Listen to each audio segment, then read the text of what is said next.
This podcast is sponsored by nobody. Hey dudes, welcome to Splat from the Past, the only 80s themed horror and sci-fi show where things could get totally radical. Now today, I will be welcoming an old family friend of mine. She actually dated my brother back in the late 80s, early 90s. Her name is Shanny Marie. Shanny, she has a podcast on YouTube called Healing Elements. And she's coming on the show today. We're going to talk about that, maybe delve a little bit into our background and history.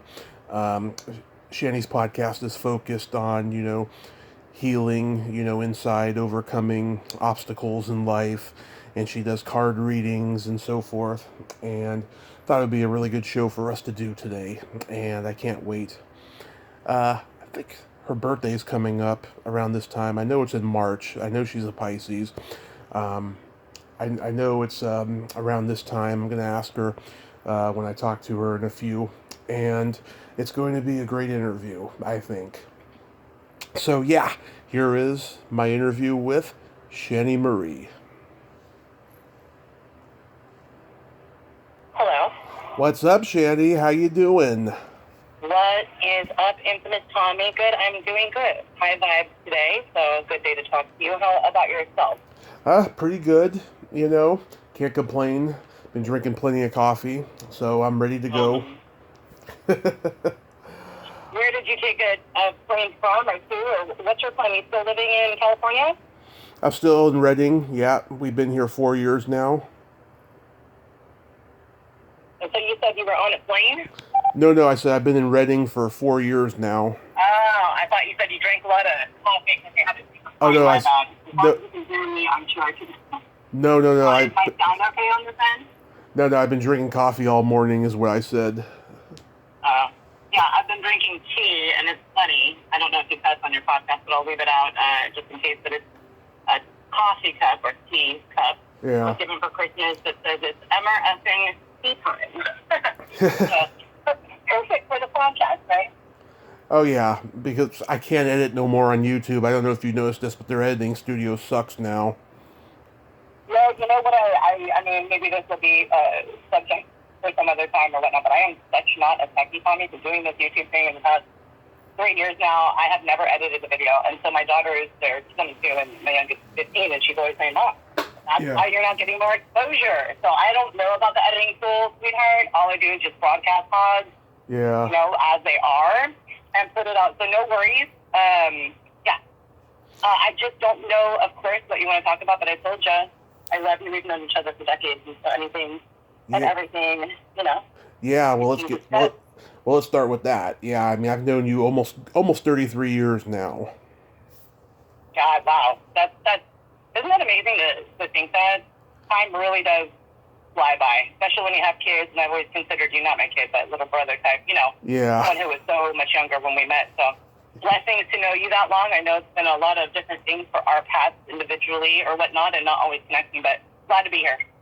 Yeah. Oh my God, 33 years. God, I just remember, being that fat little chubbaroo with, Batman T-shirts running around and stuff. Yeah, kind of giving me a taste of what my son, my only son, I ended up having. He was real wild and just exuberant, though. You were not rambunctious. You were exuberant and just always going, energetic. And yeah, you and your little belly sticking out with your cartoon shirts, I remember like yesterday, and big smile all the time, which is what matters then and now, right? Right.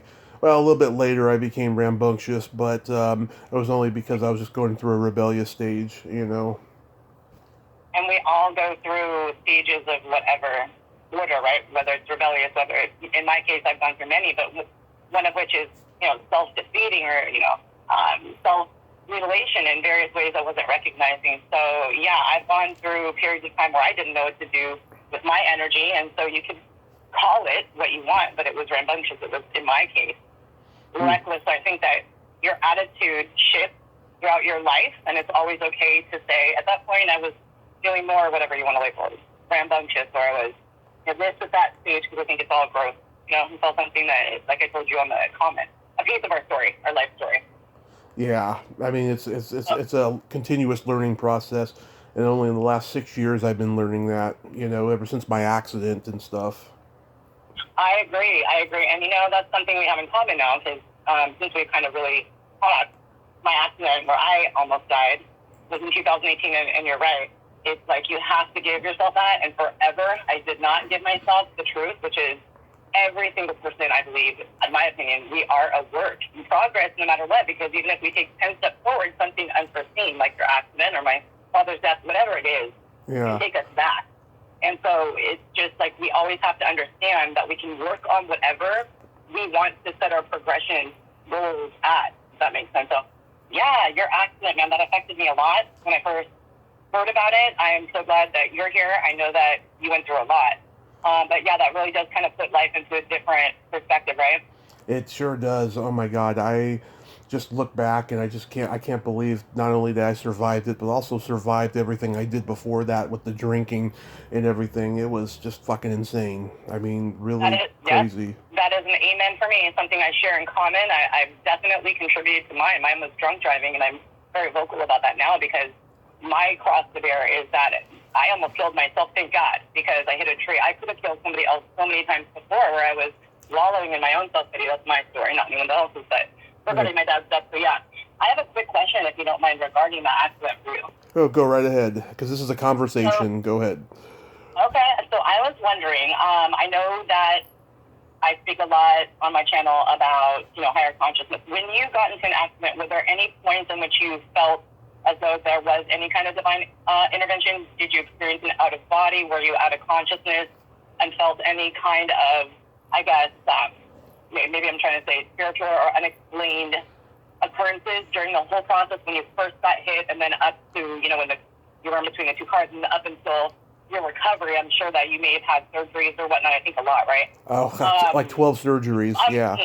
Right? So I'm just wondering if you ever felt any kind of presence, either your grandma or anything that you considered to be something that was unforeseen. I had a lot of weird spiritual stuff. My mom tells. I'd love to hear about it. I would love it. Well, my mom told me after the fact, because I don't remember any of this, but when I was under anesthesia after I got back from the coma, I said that I went to Comedy Heaven and I met Robin Williams and Lucille Ball, and I was going on a comedy tour with them. I don't remember that at all or saying anything like that, but this is what I do remember, and this is so heavy, and I talk about it all the time. When I was laying there in the coma, right, my eyes are closed. Yeah. I'm unconscious, but I kind of am conscious at the same time. I'm just laying there thinking to myself, why am I not waking up? Why can't I move? I just see nothing but black. And then there was a point where I saw this weird, grainy kind of flash, like in front of me. It was kind of like grainy brown. It was weird, right? I felt like I was just getting up and doing my normal routine every day, too, at some point, but I wasn't.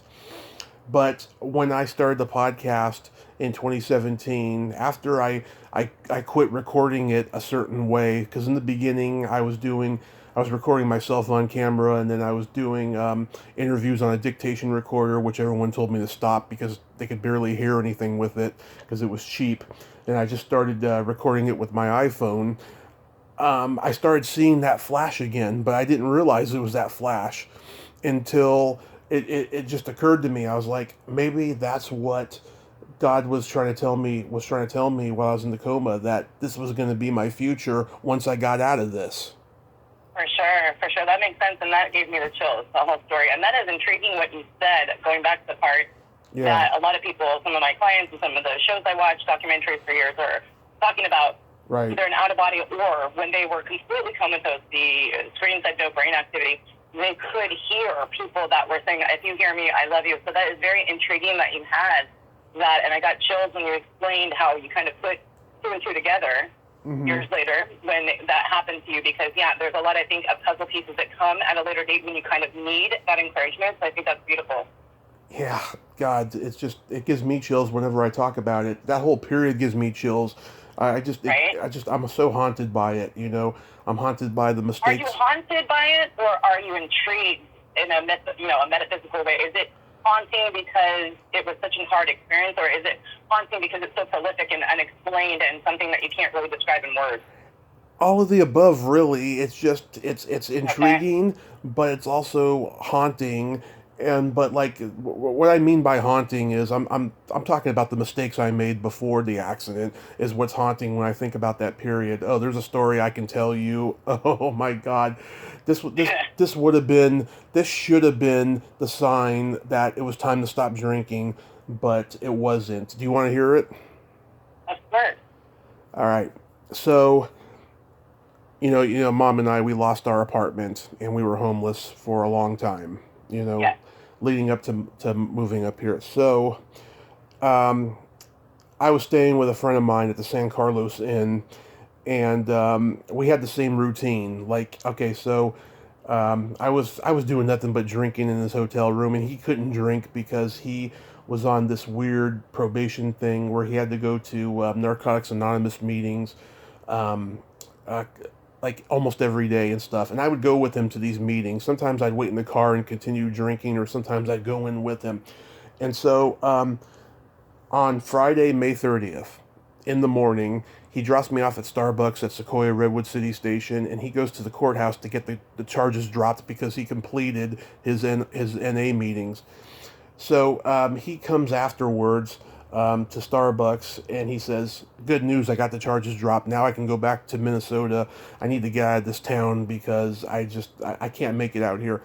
So he called his mother and he told her what happened, and then she called him back and she said, "Okay, I'll get you a flight Sunday night." So that meant he could drink Friday and Saturday night. So we drink Friday night. Nothing memorable happened that night, but then Saturday night, that's when the memorable shit happens. So he wanted to do cocaine one last time before he went back to Minnesota. And it was... And he had been obviously sober for a while to complete his program, right? So he probably Yes. had a less tolerance. I kind of see maybe where this might be going. Yes, it was a half a year that he had been sober, not by choice, of course, but just because he was under a court order. Even a week, it can put down your tolerance. And if you're an addict, just going through it myself with the addiction and alcohol. Yeah, okay, so go on, sweetie. Okay, so 1:30 a.m. he wants to do cocaine one last time, so he starts asking people he knew in the bar if they had any, and they said, "We don't have it, but we know who does." And he's like, "Do you know so-and-so?" And he's like, "Yeah." And he's like, "Well, you can go over to his place because I know he's got some tonight," because he asked us to come over, and we just didn't want to go. So we walk at 2 a.m. We walk to this guy's apartment. Hillsborough Plaza Apartments, Yep. I know where that is. I know where the San Carlos Inn is too, yep. Yeah, over by General Hospital. Yep. Mills Hospital. Emmett County, yep. Yeah. 36, 37's up there, yep. So that's where he was living, and the apartments look beautiful in the front, but when you go inside, it's very seedy in that place. And this apartment was seedy. Yes. It was seedy as fuck. So we go in. There's about 6 guys there. There's a transgender guy sitting on the couch. So I sit down right near him, right? And we're up for, this is like 2:30 a.m., right? By the time we get there. So we just hang out, we laugh and bullshit, all of us, all 7, 8 of us, we just bullshit and laugh. And then at 2:45, my friend says, "Okay, we're going to go in the room and do blow." And I was like, "Okay, I'll wait here," right? So I look at my phone one last time, it's 2:45. Next thing you know, I fall asleep. I wake up, the transgender person is still there. I still have my clothes on, thank God. And I look at the phone, and it's 4:45 a.m. now. And my friend comes out of the room, all uppity. "Hey, Tommy, we gotta go now, man. The bus is gonna be here at 5:25. And I was like, "Okay, so let's get out of there, right?" And I'm just freaking I cannot believe I fell asleep for that long and we were there that long. It's just insane, right? So we take the bus at 5:25. We get to the San Carlos Inn. Oh, no, wait a second. We weren't at the San Carlos Inn. We were at the Pacific Inn in Redwood City at that time. We started out at the San Carlos Inn, but then we went to the Pacific Inn on the El Camino in Redwood City over by Taco Bell. Yep. So we get there at 5:45. I pass out on the floor. That's it. I'm done. I've been drinking Maker's Mark and Coke all night, so I was done. You were done. Dunzo. So he wakes me up at 10:30 a.m. and he's like, hey man, we gotta get out of here. It's checkout time in a half an hour. And so he had his whole bedroom set in that hotel room, and we had to throw most of it away and stuff, because he's got to catch his plane that night. So we do that. We go to Target. He wants to pick up some necessities for the flight, and then we go to have lunch at R&R Barbecue in downtown San Mateo. And the place wasn't busy, but it took a while for them to cook our meals. So we talked for a good hour before the food came, and then we talked for another hour, while we were eating. And then he told me what the plan was. His friend was going to uh, he was going to meet his friend. His friend was going to buy the car from him, and then he was going to take him to the airport, and he was going to get on the plane at 6. That was the plan. So we had an emotional goodbye. He was such a good friend to me the last 2 months, and I had known him since 2007. He was a great guy. And so I'm walking to the bus to go to the. I was living in a disabled group home in Daly City, in which I got sexually assaulted there, but we don't need to get into that story. It was For later then. it was fucked up. Yeah. So In there. so as I'm walking to the bus stop, I'm just kind of crying to myself because I don't want to go back to that home. It hadn't happened yet, by the way. This is about a month before that happened. But I just didn't want to go back there because it was a shitty place, and I was staying at his. So obviously we're picking up on that. Right, and I was staying in that hotel with him, a couple times a week while I was staying up there in Daly City. I was coming down to the peninsula and just staying with him, and they didn't care. They didn't care about me. And it probably brought you great respite and brought you, comfort, and you needed it to be with him. And so probably the emotional divide, like you explained, that you couldn't feel that. It did. And so I checked my phone, and I got a text message from a security company that I had a job interview with about 2 weeks before, and they said that I got the job and I start, this date, and I was happy about that, but I was just emotionally distraught because, he was such a good friend to me, and I just did You not. cared about that person. You loved that person. Oh, yeah. I had a very bleak future ahead of me, even with that job and stuff, right? But when I think about that, I just think about what a fucking idiot that I was, because we came very close to having something happen when we were in that apartment. We could have been arrested. Anything could have happened, and it was just like, fuck, why did I put myself in that situation? So I've been feeling guilty about it for a long time just because anything could have happened that night, So Yeah. that's what haunts me, I mean, I had an opportunity to just change my lifestyle and I didn't, And my birthday was a few days later and I had to celebrate it, I had to drink and celebrate it and stuff. And I should have made it a sober one. But when you look back on that incident and more than just that, do you ever get to a point, and I mean, I'm not trying to say, oh, woe is me, I'm on high because I've done this, whatever, but you ever get to a point, though, when you take that situation, everything that you feel haunted about, and give it a different spin and not sugarcoat it, but give it an opportunity to allow you to explain to your own soul, not anyone else's, about the benefits of those lessons and what you have learned and why you are here doing this podcast today, even, and why me and you are alive is that we were able to get through things some people don't. I mean, a lot of people don't make it to the end of the light of the tunnel from addiction and that Right. and everything that comes up. So I'm wondering, do you ever find that opportunity, either journaling or to yourself and your thoughts, to your mom, to anyone?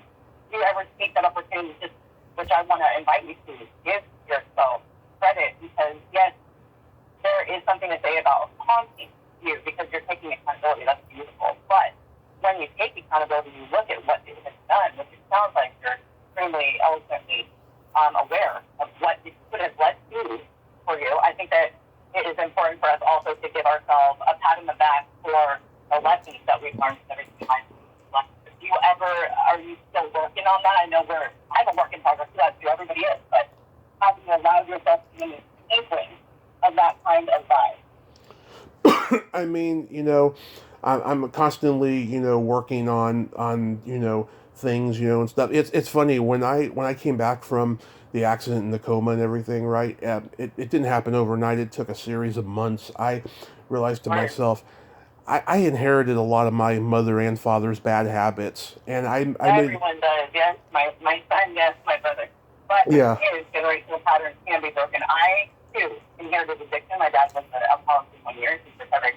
My mom was consistently an anxiety-ridden person, or a word I never had it until my dad's stroke in 2005, and then I began to see things in a different perspective, like, wow, I am taking over. You, like they say, you do become your parent, but then you have a choice, and I hope that because everything that you said since your accident, when we have spoken before, when I did have Facebook years ago, and then, in this scenario right now, what you're speaking on, it just sounds like that is the next step for you, and I'm not trying to counsel you, Lord knows, but I just feel that it's like hard for everyone to do because they think that it's like, you're saying it's okay. From what I've done in the past, I could have gone a different way. We all have different branches of timelines, let's just say, like the end game in Marvel. That could be right now, or could be a possibility. But the thing is, it's so good when you take a look at the timeline branch, that possibility that you've given yourself that has turned into something that is better. You're not dead from your addiction. You are doing something productive in me. I mean, the 2 times I talked to your mom, I guess the longest time is 2018. She was just so proud about you having, I guess, that gentleman who I love, the actor that is on the insurance commercials. yeah, Something like that. I mean, just all those things to me, as an outsider, I'm like, what? I'm like, that is amazing. Go, Tommy, go. So there are things that I think that bring us to our greatest points, and there are things that bring us to our least points, our points in the at rock bottom.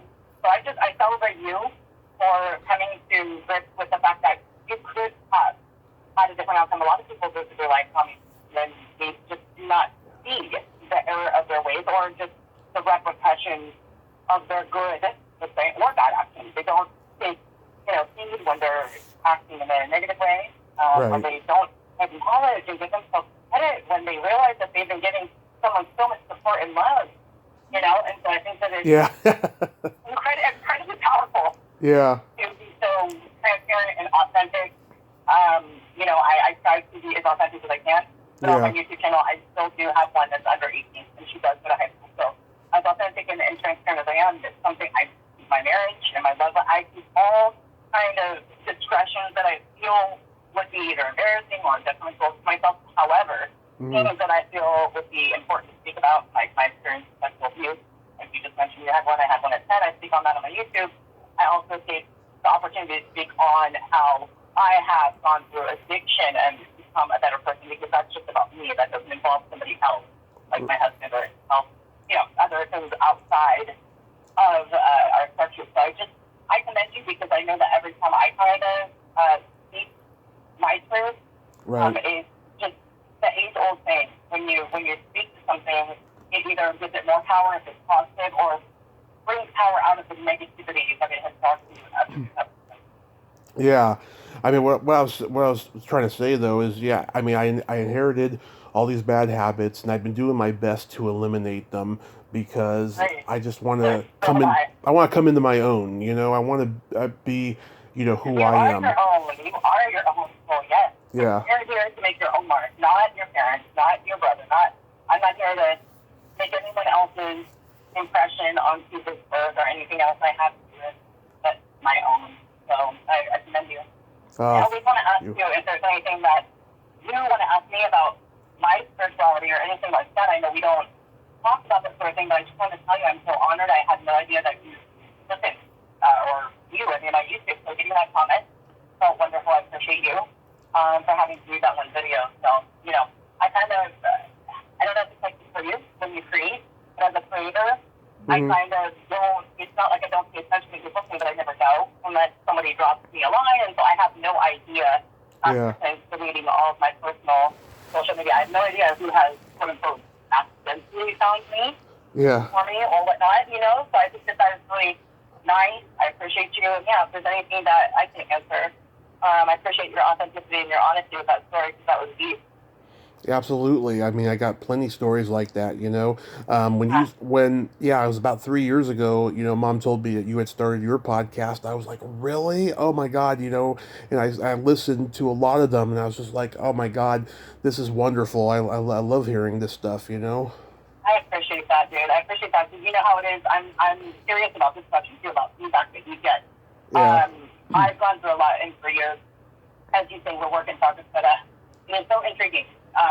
When you, I guess, are public and you put yourself out there, there are going to be people who are going to take it and enjoy it, and there are going to be people who don't. So, of course, I wanted to ask you about, do you get any negative feedback? Because it's so funny.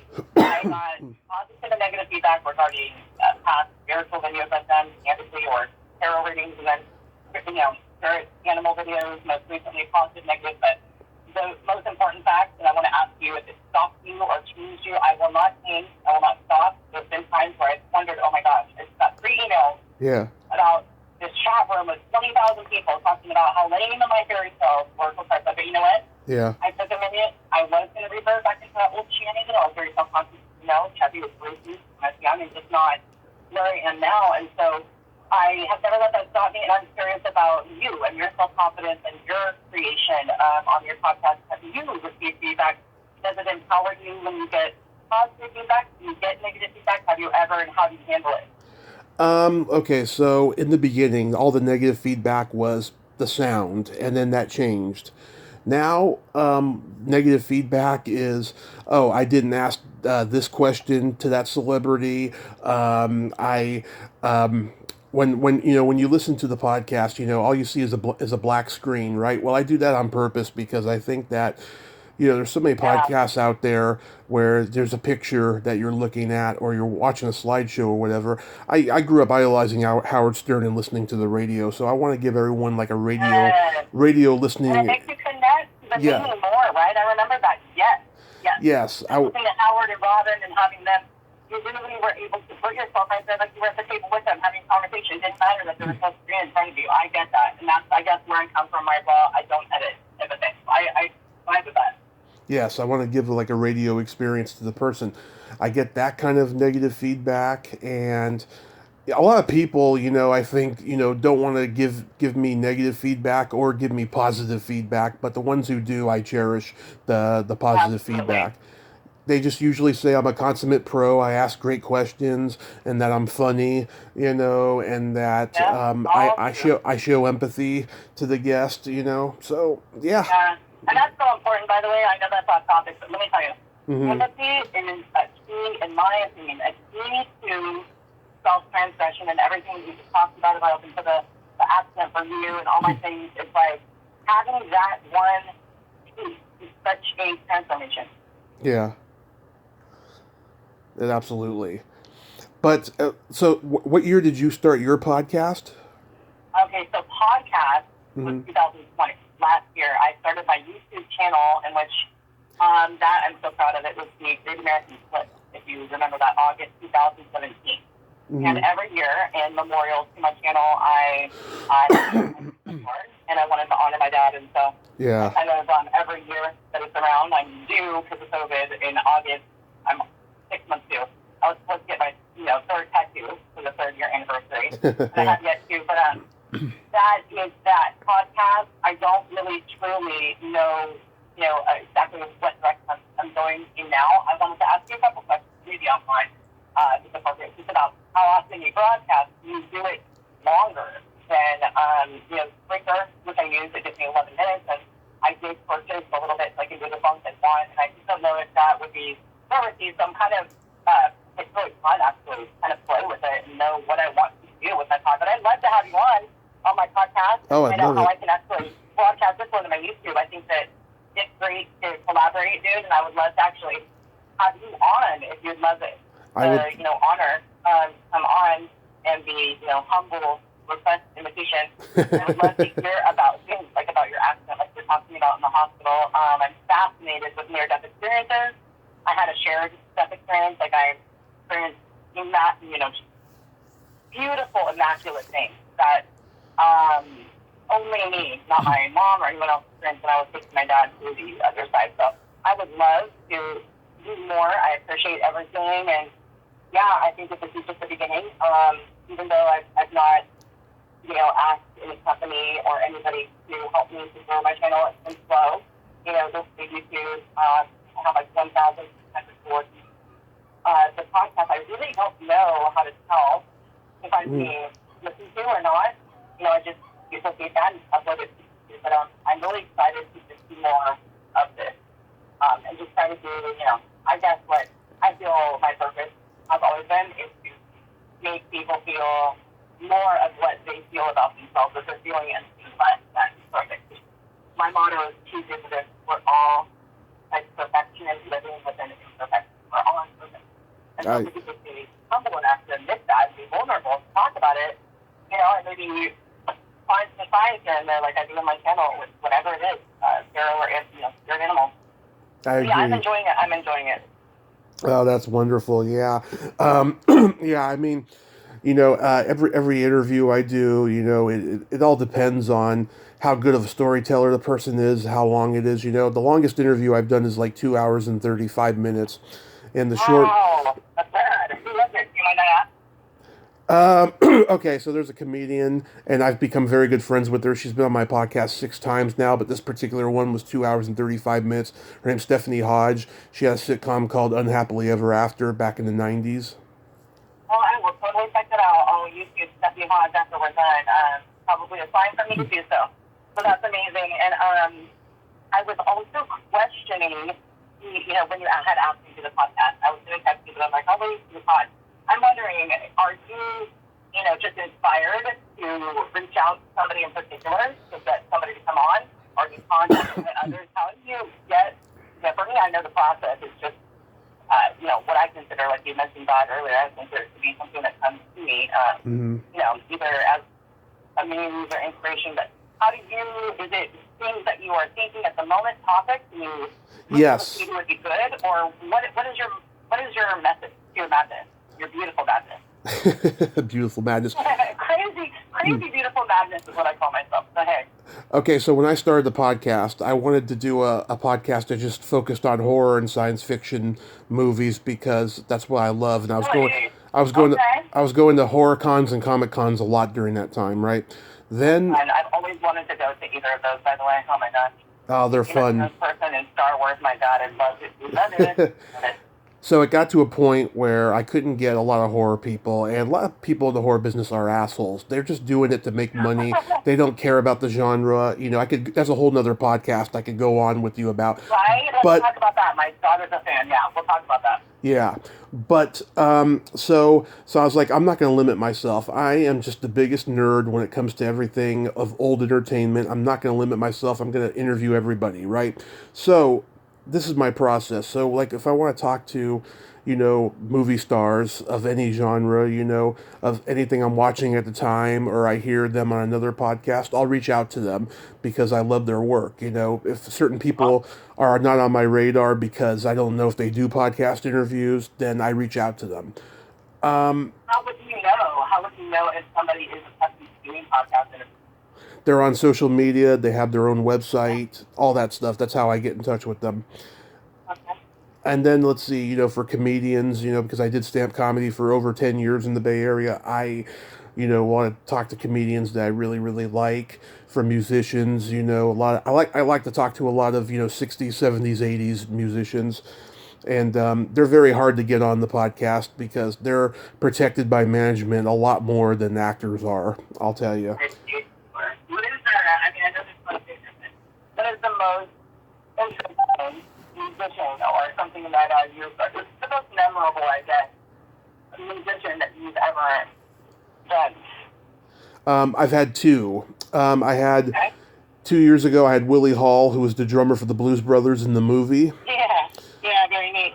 He's a great guy, very passionate about music. I love talking to him. He's one of my top favorite interviews. And then the other musician, I just had her on a month ago, Ronnie Blakely, from Nashville, the Robert Altman movie, and she played the mother in Nightmare on Elm Street, the original. That sounds very familiar. Okay. Yes, she's so passionate about what she does, and she is just the coolest, sweetest, most friendliest lady in the world. And next time I'm in LA, she wants to have dinner with me. I met her one time at a convention. She was wonderful. She's just a good person. Isn't that the best? When you meet somebody and you can connect on some inexplicable level, and you're able to receive what they're giving. And I think that you just said a key word is passionate. Passionate people about what they are feeling or stand for, what they're doing is something that I'm incredibly intrigued and drawn to as well. I've talked to 99% good people and only 1% bad people, but I've been... So there is interviews that you've had in which you felt that there was some sort of off vibe, or maybe they weren't, I guess that maybe would it be awkward? Like me, I've always had that No. where you're just like, sitting down and flowing. Have you ever had something that you're just like, I'm not doing this? I've talked to people who are just plain dicks, people I should have hung up on, but I didn't. Oh, shit. It's only a handful, though. You know, it's not a whole lot. Like I said, 99% of the people I've interviewed have been wonderful. So how many podcasts have you done? And I should ask you this: when did your podcast launch? I launched it May 15th, 2017. Within 4 weeks of moving up here, I wanted to do it right away, but I had a really bad flu the first couple of weeks I got up here. Yeah. And I've done today. You're 1,162. Nice. That's beautiful. Yeah. That is so awesome, and that's so cool. That's so cool. You learn something new every day. So me and you obviously had the inspirational vibe around the same time. You said May, and mine was August 27th of 2017. The Great American Clips when I began my YouTube, which I guess I would consider to be my broadcast podcast. You know, that's when I was putting my voice, I should say, out there. Yeah. So I think that's really, and yeah, this is really fun. I would totally love to also, I don't know if you have an Instagram, or we can always do YouTube. Oh yeah, I follow you. I follow you on Instagram. Awesome. Well, we should do some sort of live combo like this back and forth, because there's so many subjects that I know that you and I have so much to say about. I mean, millions from media, whatever, recovering alcoholics, someone who's almost died in a car accident. Man, we have a lot in common, and there is so many subjects that we could talk about how, you know, the lessons led us to where we are, and also things about how I support, you know, my youngest daughter is bisexual. She was involved, which I was very proud of in high school, of being, you know, an advocate in a group, a club during lunch for, you know, the LGBTQ. And so there's a lot that we could talk about candidly, or, you know. Yeah. I would love to invite you onto that facet soon, because I really do enjoy what I do, and I think that you do too. I can hear it in your voice, connecting to people, as I think your forte and mine. It's really neat to have been on here today. I really, really appreciate you having me on. Yeah, I'll just tell you this. I'm not a big Zoom guy or a Instagram, Facebook Live guy. You can always have your picture out. You can have your picture out. We could just do the podcast and have my picture out. It's not even that. It's just. I think the whole virtual thing is weird. You know, it's just. It is. Isn't it weird? Yeah. Invite me onto that, because you know what? You can get misconstrued, and let me tell you something. I am so glad that I did not grow up in the teenage and early 20s even era of this whole social media thing, because it does through with a lot, including my kids, their perception of what they are, their reality, who accepts them, who doesn't, and I think that it can get into your head and give you what we were talking about earlier, a lot of that negative self-talk, where, you know, you're in a place and you're telling yourself, oh, I'm no good because I've done this, or this is possible. Yeah. Social media just breeds that. Virtual world is whatever people make of it, right? Right. So to be people authentic and inauthentic. So I think that's another conversation I would love to go into too. Oh yes, we'll make it happen. But so I'll tell you. Okay, so I'll tell you about the assault that happened in that home. It was a minor thing. It wasn't like a traumatizing thing. I agree though, like with what you're saying. So you're saying that right off the bat, which is what I always begin my story with when I was 10. Yeah. However, any kind of assault, even this one that I haven't spoken on, which was a gentleman who was a coworker of my husband, and his wife used to do my hair, and so I just woke up and he was just staring at me, right up against me in underwear, touching himself. Even that, which I never spoke on. Mm-hmm. Anything that is making you feel uncomfortable and is unwarranted and wanted or asked for, totally, in my opinion, okay to speak on. You know, so like whatever it was, I'm not trying to boast, you know, bolster it up to be more than it is, but I'm not even one to minimize. So I just want to start by saying I totally feel that if you're wanting to talk about this personally or even on your podcast, which is beautiful. Yeah. I think that it is something that did create, even if we want to label it trauma, it did create some sort of, you know, circumstance inside in which you feel that it affects you. You know, you're uncomfortable. So, Oh, yeah. so, I mean, if you're comfortable with it, I'm totally comfortable. Yeah, I've told the story before, and I'll tell it again. Okay. By the way, yeah, you probably don't remember this, but when I was 7, you actually saw me with my hand down my pants, but I wasn't doing anything. I do not remember that. The things that kids remember, I was so oblivious. I was only, you know, what, like 13, 14? Yeah. No, I don't remember that, sweetheart. All I remember, again, is what I described earlier. So, no, I don't remember anything like that. It was all positive. For me, even when you graced me with your presence, I appreciate at my birthday party in San Mateo. So, yeah, no. Oh. Anything that you want to say, I totally just know that who you are as a soul. So. Oh yeah. Speaking of your birthday party, oh my God, I remember. the toes, but I love them. Yes, and oh my God, I remember Sharina was there that night, right? There were so many old school people there that night, to be honest. And you know what's funny is I brought my little brother-in-law, and he was freaking all up against one of my former schoolmates as well, Jenny Jorgensen. So many old school people. I think Mary English was there, Susan Simpson, your brother. There was a lot of Gina. There was a lot of people who came that night. It was very interesting. Yeah. Oh my God. I think it was about maybe 6 months later, maybe a year later, Sharina and I had a makeout session at the Lariat, and all the, I know. No way. Oh my God, Sharina, I love you, but Sharina had a lot of makeup questions. I would like see her when I was, She's got a lot of issues. They were grown, and they'd be like 3 or whatever, and then Aaron or, I've known. Would go out, and we could, I'd sit there every once in a while, my mom.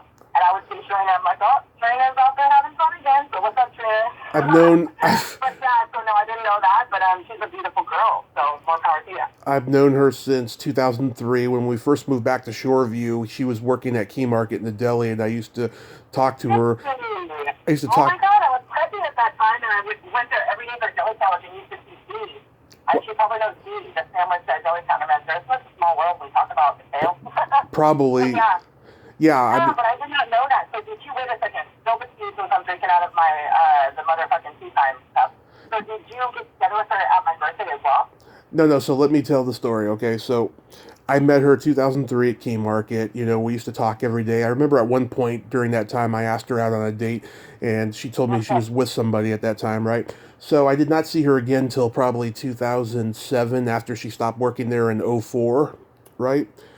So around 2007, I'd start seeing her around the bars and stuff, and then I saw her at your birthday party in 2011, was it?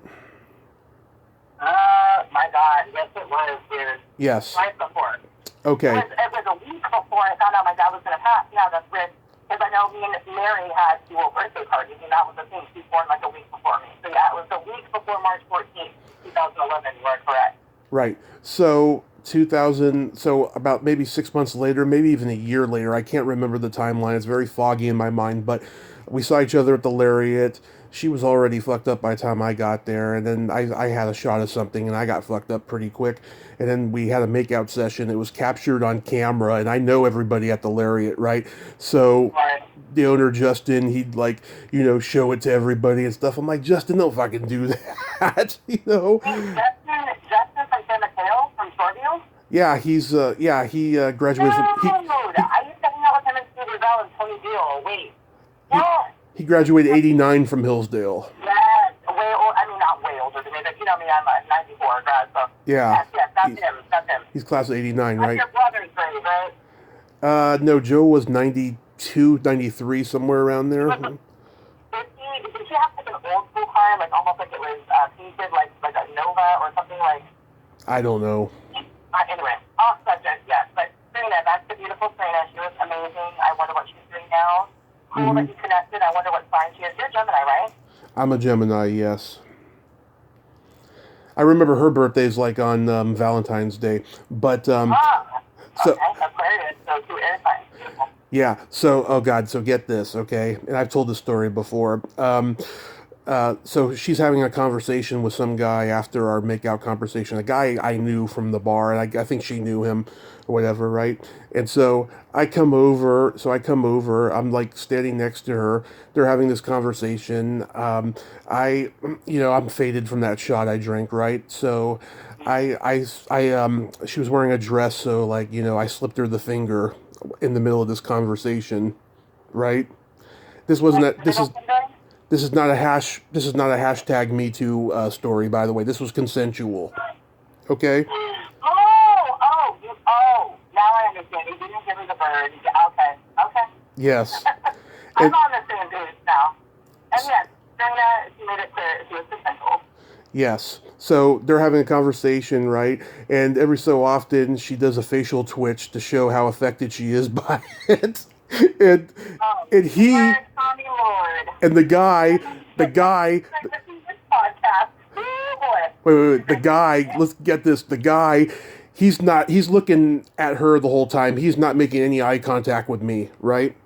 So after, she's done, she like removes my hand, and then I just walk away. I go wash my hand, and then for the next, I don't know, 3 years, every time I see him, his name's Dave. He's a great guy. Every time I see him, we always have to like joke about it. He knew what I was doing. He just didn't make any eye contact. Is that how guys are? I mean, yeah, of course, probably.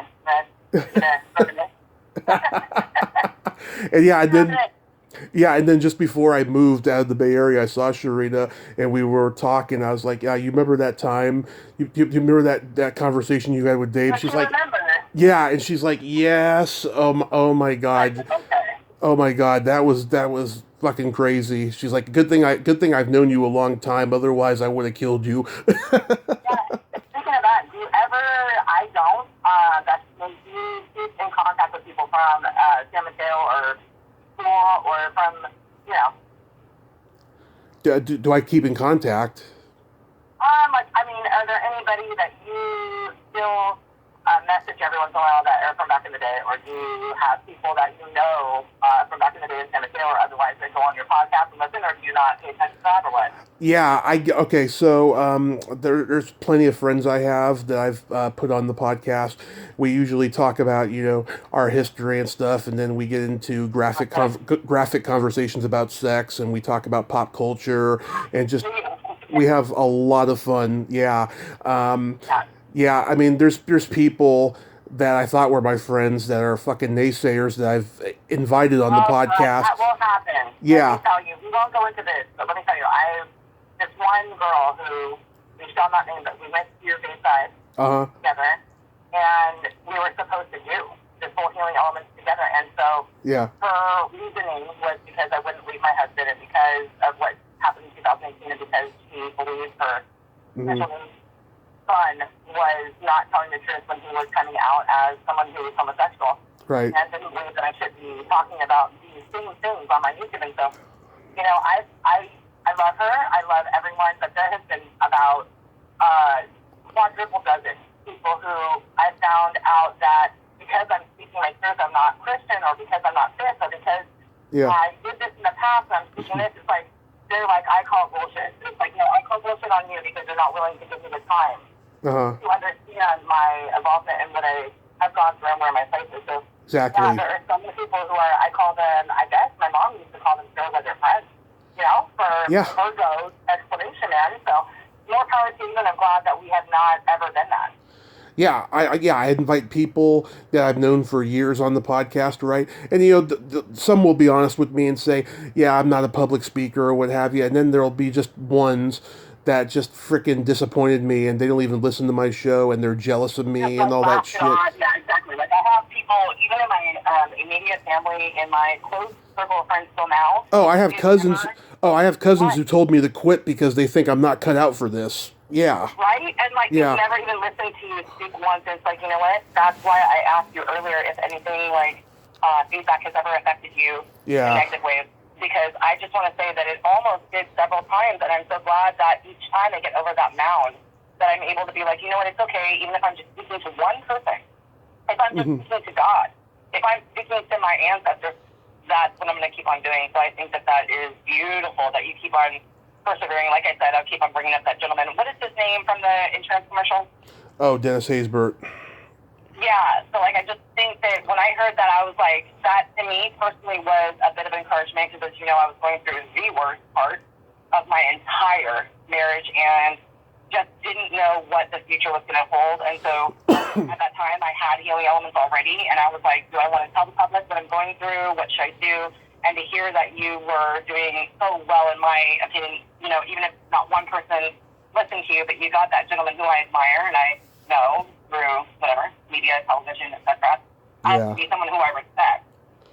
Seeing him in interviews with CP and things like that, that was just something to tell me, you know what? Keep on being you, keep on being authentic, because look what you could get to. You could get to a point where Tommy doesn't know that his mom is mean. Which is why talking about him doing this. And so that essence right there, no matter what we've gone through, no matter who, you know, where I've lived, what I've done, you know, 89, 2018, it's just all about being able to say, I'm still going to do me. Right. Whether or not that looks to someone else to be something else, is just what everyone in a room, 100 people are going to have a different outlook. But guess what? It's, you know, the people who are able to, like you were explaining, that comedian that is able to give you inspiration for you to love her admiration and your admiration so much that you're going to hook up with her when you go to LA. That's a beautiful thing. That's what life is about. Yes. Those bridges to connection.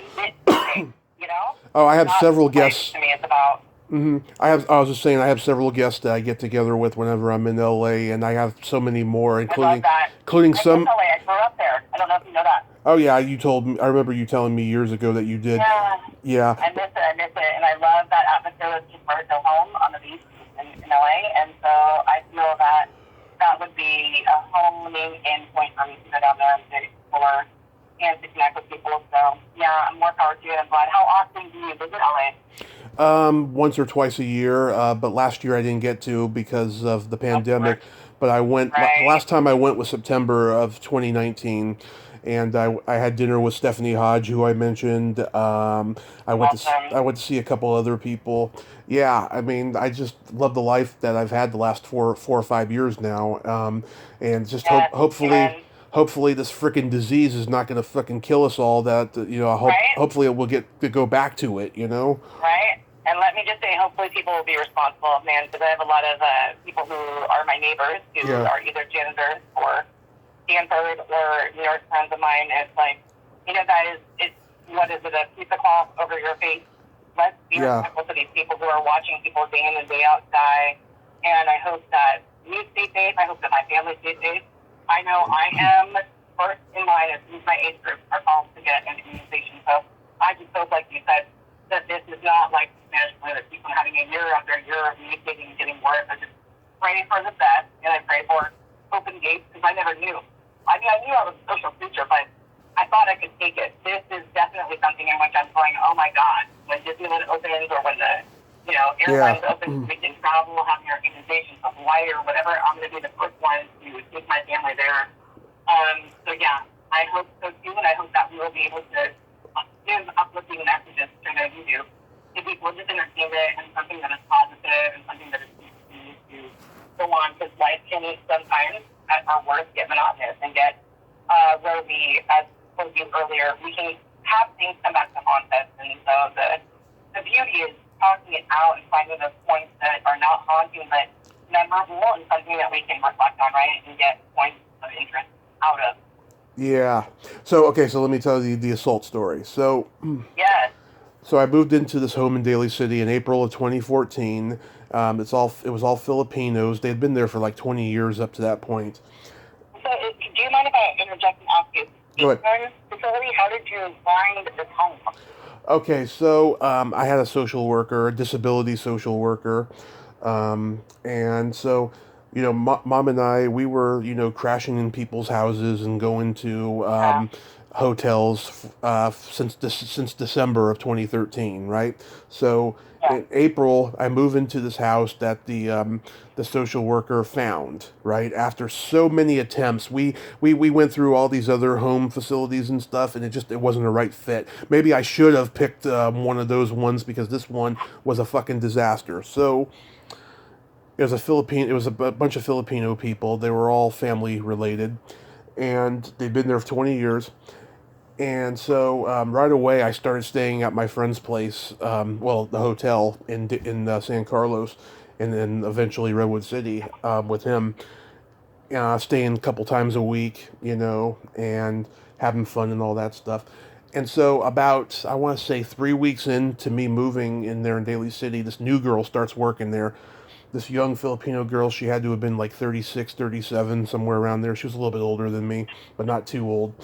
And she and I got off on the wrong foot right away because she was being flirty with me and I wasn't interested, and she was just like asking me, where you going, what are you doing, and all this stuff, and I just didn't like it. And then she asked me if she could have my number so I could text her to let her know if I'm coming home late, if I'm out, having a good time or whatever. So I had to do that. So after 3 months of being there and getting off on the wrong foot, the last week I'm there, she sends me a text message at 10 p.m. at night, and I got off work at 11 p.m. I was working in that security job that I mentioned earlier, and I called her out because she was just being annoying and stuff, right? And then she got all apologetic and everything, and I said, okay, I'm sorry, I didn't mean to fly off the handle like that. So I get home that night, late. I think I went, if I'm not mistaken, I think I went and got a beer after work really quickly and then went home. But I never did that because I didn't have time. But it's possible that I did.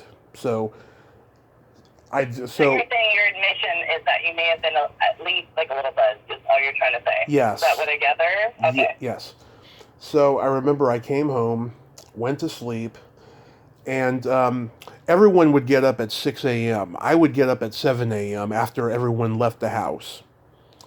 So I'm the only one there, and I'm in bed, and it's like 7 a.m., and she decided to take the initiative to be my personal alarm clock. I wake up, and she's making out with me. And like full-fledged, like she has service on you, she's just fully like coming on you, with she's not tongue kissing me or anything. She's just kissing me, and she's just after I open my eyes, she starts tickling me and she starts like pinching my nose and telling me how cute I am and all this stuff. And then she leaves the room, right? I was like, what the fuck, right? And then, so I get up, I leave. So I get up and I leave. And then the next day happens again. And I was like, whoa, fuck, dude. So I started, so I did not sleep there for about 4 days after that. And thank God that weekend we got me another place to move into, another home in Redwood City. I was like, thank God. So that's divine timing. Yeah, right? Good. So the night before my last night in that place, which I stayed one more night there, obviously, because I had to pack up and everything, I texted her some dirty stuff to see, how she would respond, right? And I got no response. So I wake up the next morning, and I shit you not, Shannon, everybody in the house who is usually gone by 7, they're still there. Like they were afraid that I was going to assault her or something like that. It was fucking weird. It was creepy. Because maybe they had only heard her side, or maybe seen her text and not understood what the scenario was. Is that what I'm gathering? Exactly. It was fucking weird. I was just, I was scared. People will turn the situation on a victim in any way, even in which, can seem like you're the perpetrator, right? Exactly, right? And meanwhile, you're there on probably a paid stipend. If not, you're there because someone through the county who heard you, and you're supposed to have somebody be a mandated reporter that even if you had done anything out of line, they would go and report before she would even have a chance to go and do what she did, which was violating you. Exactly. So I follow you. Exactly. So they were not seeing me off, I'll tell you. It's just a weird vibe. So I got out of there okay. Paperwork signed, got out of there. Can I ask you one question? Were any of the people that you said were family or anything, were they related to her? I'm sorry, what was the question? You mentioned at the beginning that home had many people who were related to each other. Was she related to anyone? Maybe they were giving her preferential treatment. women or whatnot? Oh, I'm sure she was related to them because there was two guys who were brothers. There was the mother, and then there was the wife of one of those guys, right? Okay. So let me tell you, in 2018, right?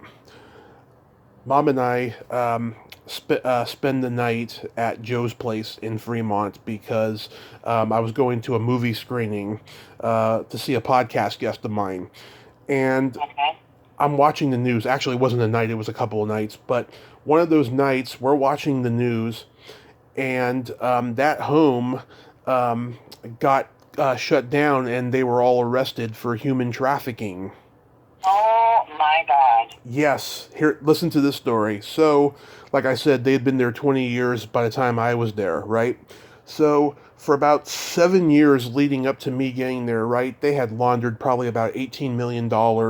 They had all these different homes for disabled adults. Unbelievable. They had they had daycare centers for children, and they were human trafficking kids in there, and from the Philippines that they were importing, right?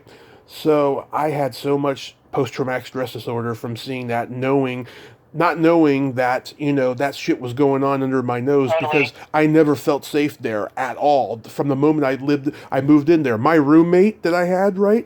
He asked me like straight off the bat, the moment we were left alone, he asked me if I'd ever been with a guy before, and I was fucking creeped out by that. He was a fucking 400-pound black guy who was like in his early 50s. Well, it's so sad that people who are looking for something to sustain them and to have their needs be met are often in either that situation. I know somebody who is suicidal in a group home, they don't believe her. I mean, in any kind of foster care arena, it's so sad that they're subjected so many times to other people's assaults, whether they be a peer or someone who is actually deemed and tasked to take care of you. So I am so sorry, and those people, I hope, are or have been prosecuted. What a crazy world and story this is. As far as I know, two of them are still in jail, and a couple of them were released on their own recognizances for whatever reason. But it's a long pending case because they're not going to let. Did anyone ever call you? Did anyone ever call you to ask your opinion on what you experienced there, or does it not go that far back? Or oh no, I mean, okay, so. As far as I know, they never interviewed. If they did, it was probably private, interviewing the people who lived in those homes, right? I know. Okay. No, I was only there for 3 months, so I was wiped out of the records, thank God. So, no, I never got anything. So you're happy about that? You didn't have to be involved and just have that PTSD level to the surface of the trigger? No, but we were seriously thinking about suing the state for placing me there, but then something else. Can it still be possible? Because you know what? Sometimes states have money. And my mom always talks about, so off topic that I fell off an Amtrak train because this guy, he was a prick, basically. Yeah. Reached for my hand. I was 5 years old, and he pulled his hand away, and I was stepping off the stairs, and I fell and broke my arm. And Right. and everything. My mom would talk about then, that day, for years after, oh my God, I should sue, and Amtrak would call and say, oh, we're so sorry. And so the next day, my mom's like, we've done so much good, and we've paid our taxes, I should have done that. So it's like, hey, you know what? Your story's legit, and if those people were, subjecting others, especially you and other people, to that, hey, I'm not saying to jump on that bandwagon, because Lord knows I have not in my lifetime, and have many reasons and legitimate things too. I've jumped on something, but I feel like it wouldn't be a negative, and I'm sorry that those people were, to be frank, so evil, to traffic people. They were evil. Evil. Yeah, that's evil incarnate, deceit, using people, being unaccountable, obviously, when one of those people, crossed the line. It didn't matter what you said to her before or after. Crossing the line, that was her, So, more power to you, too, for speaking on. You said that you've spoken on this before. And I think it's important not to make anyone look bad or good. It's just important to describe real-life experiences and what happens to people and how it affects them in their life, and how realizing it on your part or hers is the most important part, I believe, of our life purpose. And I hope in whatever happened after you, she had a chance to, like that Tasha song, praying, like she got down on her knees and realized, okay, what I've done, whether it's just a small accountability, a phrase in her head of self-talk or what. But I think that is where a lot of people blame others, like, oh, it's your fault, Shanny, you got into a DUI. You know what? I've been accountable for it. I know that it is not right, and I speak about that. If I was a douche, and said nothing was my responsibility, everything was everyone's, all the fault, then I can understand. But by you taking the time, I appreciate that for being transparent on your podcast and speaking about that, because if she would, if the other party, to whomever we felt accosted by, would be served her too, then that's where we're getting somewhere. Because we might learn something from what they felt. Maybe they felt, oh, I felt like it was okay because you had said this, or whatever it is. We can learn from that and be like, okay, it's not okay because this is your position, this is his. You know what I mean? And so I feel like people who, like you beautifully said, not against the Me Too movement, you're like, not against the Me Too, but it's like people who are either speaking out and bringing that into context in their story and or speaking out and having that a part of their story. I feel like it's all relevant, all to each of us, right? Yeah, well, I want the right people to speak out. All those victims, all the victims. Lies are not okay. Lies are not okay. If you're speaking out, you're authentic and you say sorry. Like Governor Cuomo, I don't know if you follow, but yeah, I heard about Cuomo. And so I feel that I do not. If it's true, I don't respect what had happened. But you know what? I respect that a hell of a lot more. Him coming out and saying, "I'm sorry, I did this." By President Clinton, who I supported at the time, saying, I did not do this to this woman, it's just lies. If you could just come out and say, you know what, I was a drunk, I was succumbing to this and that, I did this, I had troubles in my marriage, I left, I came back. Whatever you have to say, if it's the truth, I feel like that is where the breaking point and disintegration, evolution happens, and when you can really make some progress on yourself and those around you. Yeah, I mean, I want to hear about the Weinstein victims. I don't want to hear about, Dustin Hoffman asking a woman for a foot massage in 1977 because it's not fucking relevant. Not the same thing. I agree, not the same thing. Oh my God, have you gotten into that Netflix Weinstein thing? Oh my God. No, I haven't seen it yet. I want to see it. You have to watch it. Okay, it's a must watch. I was blown away. First, it was last year. I got on to the COVID thing, the Neverland Ranch. Right. That was intriguing, and then this one is even more mind-blowing because I can look at people through TV or in person. That's just the way I feel. If you don't think it's real, it's fine for your viewers or listeners, but I feel that I can look in someone's eyes, and if they have that pain, they are truly saying, I don't care what this looks like to me, this is what happened. And that documentary blew my mind because I actually was ignorant about, Harvey Weinstein, anything like that. It is mind-blowing what these people say happened to them, and they weren't interested in money. They were interested in criminally prosecuting him, and I feel that is the real undertone to it. And whether you believe it or not, I think that it's eye-opening to view how the world sees sometimes people are asking for it because these girls, sometimes underage, like 15, 16, they would be approached at school, and they would be like, you know what? For $700, you can massage this old dude. He won't do nothing to you. They'd go to the house, they'd massage him, he'd get naked. Yeah. At that point, you are in a position as a woman or a person in which you could make a decision that would make you, to quote-unquote society, to be a victim, or quote-unquote society to be someone who is advocating for this behavior. And I think that it is very eye-opening. You just mentioned sex trafficking from that house. So this is exactly what was happening, really, truly, in the Epstein world. And so it just blew my mind. So I would definitely recommend watching that, man. I will. I definitely will. So now we get to the fun part of the show with my secret silly game. Okay. Okay, this is a series of silly slumber party questions, and how it works is I ask you the question, you answer it, and then you ask me the exact same question and I answer it, and you can comment on answers. Okay. Shanny, are you ticklish? I am ticklish, for sure. I don't get tickled as much as I probably would love to, or as I was a child in a good way, not in a weird way. Yeah. So, Tommy, are you ticklish? Yes, very ticklish. Where is your most ticklish spot? Would that be your feet or something else? My feet. Okay. Can you get a pedicure without being, like, wanting to withdraw your feet Yeah. Okay, go. This is fun. I love these games. Okay. Is your belly button an innie or an outie? My belly button isn't any. I've actually not met anyone person who has saw an outie. And my sister saw any, my husband too. Are you an innie or an outie? I'm an innie, and I know a lot of outies, actually. Cool. Probably know a lot more people than me. Okay, shoot, go. Yeah, a lot of people in show business I've met have outies. Interesting. What color are your toes painted? Oh my goodness. For the first time, this is an incredibly, abstract answer.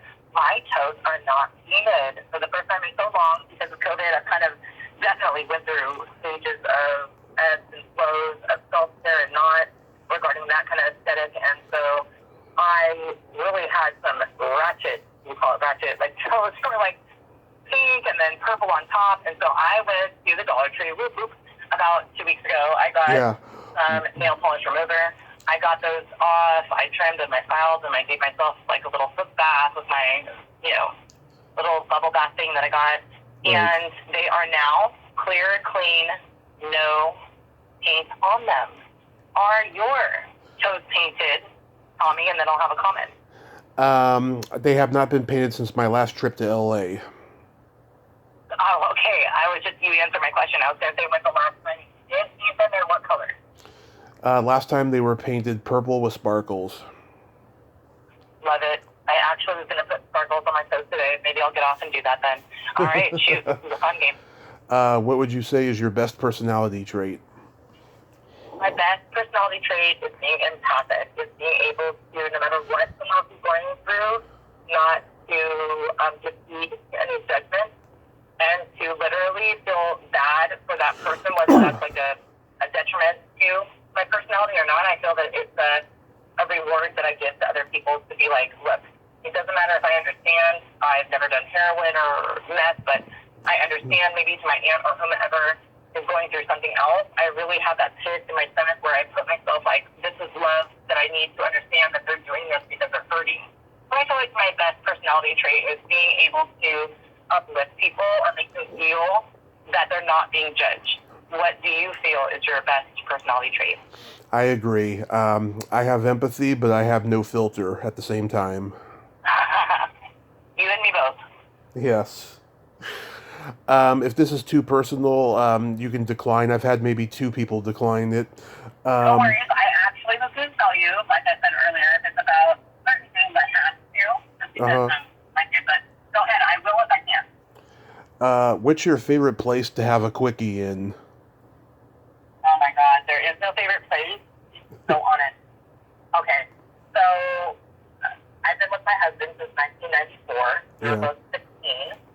That is, I can count the partners but then I have fingers on one hand. And so he is such an alternative opposite of my personality. I'm very wild. If you ask me to, I'm very unconservative in a way that is not detrimental. So after that, he's very conservative. And so there is no place that I'm going to be able to. Yeah. Or would. However, I was going to be in my, my psychotherapist class, I mean, so whatever. I was going to be hypothetical, movie theater, back row. Huh, nice. That's... Yeah, and you? That's I think about that, yeah. The exact same thing. I love it, the back row of a movie theater. A friend I knew long ago, you don't know, but a friend I knew long ago shared that, and I'm like, yeah, nice. Yeah, I really like all about that, and I'm like, you know what, that is living on this earthly plane, is being able to be okay with things that are discreet and or, like you were putting earlier, maybe someone doesn't know, and it's like a secret underlying benefit or secret if you don't mind me saying. No, so yeah, that's my answer. No, that's not out of the list. Those kind of questions like you. I did in nature one time, and a deer walked past us. I swear to God. Beautiful. Yeah. Beautiful. And now we get to my favorite question: is there a stinky smell that just makes you gag? Let me think. Makes me gag. I'm gonna say something that sticks out, which was a very important my best friend at the time, Jessica, and my aunt and uncle, we saw something unexplained in the sky, UFO very close to us. And so that night, we came to their house, and upon entering, I spent the whole night gagging without, kind of dry heaving because I had always in San Mateo smelled skunk, right? But I had never had any kind of where they sprayed. Well, the skunk, I guess, got stuck in her house before we had gotten home from Salt Lake City Airport. We're in Colorado. We get in there. Yeah. And we enter the house, and all of that, our eyes water were, dry heaving. It was the most repugnant smell. Yeah. And I said, and what is that? And they said, skunk. I didn't believe them because I had smelled skunk almost like marijuana, skunk. And so this was so bad that all night we were already traumatized from whatever we saw. And so we had to literally live in this repugnant place of just, we couldn't swallow without going, and so I would say if you've ever been sprayed by, or if they determined the skunk had gotten under this baseboard that was open and sprayed in the house, and that's what we were smelling. So that is the only thing that comes to mind. And you? You're probably going to relate to this because you have kids. It's either farts or dirty feet. I don't. I'm one of those weirdos that I love, the moms would say, I won't take a bite of my kids' malto meal or whatever when they're little, and take it. I would, and it's so weird to say, I won't, scare your listeners, but when they would have their little breastfeeding diarrhea poop, or typically, classically yellow and little critters, I would actually like that smell now, looking back, I'm like, oh, if only I could smell that.